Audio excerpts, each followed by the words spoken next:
আজকে আমরা খেলাধুলার জন্য বা একজন স্পোর্টস প্লেয়ারের জন্য খুব গুরুত্বপূর্ণ যে ফিজিক্যাল ফিটনেস, সেই ফিজিক্যাল ফিটনেসের আরেকটি গুরুত্বপূর্ণ উপাদান যেটাকে আমরা বলতেছি রিকভারি হার্ট রেট, সেই রিকভারি হার্ট সম্পর্কে আমরা জানব।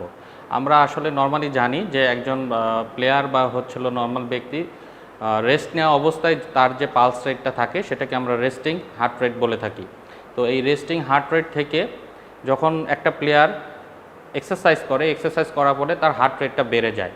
তো একটা পর্যায়ে বেড়ে যাওয়ার পরে তার হার্ট রেটটা আবার নর্মাল অবস্থায় আসতে কতটুকু সময় লাগতেছে, কতটুকু সে টাইম নিচ্ছে, সেটাকে আমরা বলতেছি রিকভারি হার্ট রেট।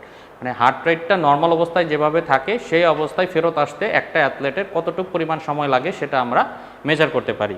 তো এই ক্ষেত্রে আমরা প্রথমে যেটা করি যে একটা প্লেয়ারের বা প্রাথমিক অবস্থায় বা রেস্ট নেওয়া অবস্থায় বা এক্সারসাইজ করার আগে তার আমরা হচ্ছিল পালস রেট বা হার্ট রেটটা আমরা মেজার করে থাকি। তো আমরা পালস অক্সিমিটারের মাধ্যমে তার হার্ট রেটটা মেজার করে রাখতেছি আমরা প্রাথমিক অবস্থায়। যেমন আমার এই প্লেয়ারের হচ্ছিল এখন প্রাথমিক অবস্থায় তার হার্ট রেট আছে 74। তো দেখা গেছে যে এক্সারসাইজ করার পরে তার হার্ট রেটটা কতটুকু বাড়তেছে সেটা আমরা দেখার পরে রেস্ট নিতে নিতে তার হার্ট রেটটা কত আবার এই নর্মাল অবস্থায় আসতেছে সেটা আমরা মেজার করব। তো এই প্লেয়ারের আমরা হার্ট রেট মেজার করে নিয়েছি। তো সেই ক্ষেত্রে আমরা আবার তাকে আমরা এক্সারসাইজ দিয়ে দিব, একটা নির্দিষ্ট রেঞ্জে তাকে আমরা এক্সারসাইজটা করাবো এবং সেই এক্সারসাইজটা করতে থাকবে।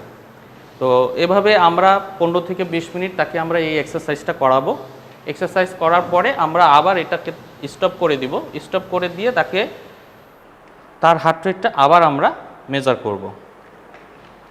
তো একটা পর্যায়ে তার হার্ট রেটটা অনেক বেশি থাকবে।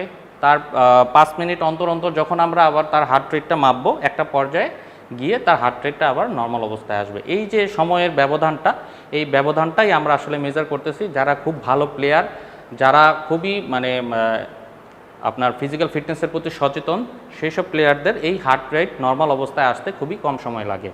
সবাইকে ধন্যবাদ।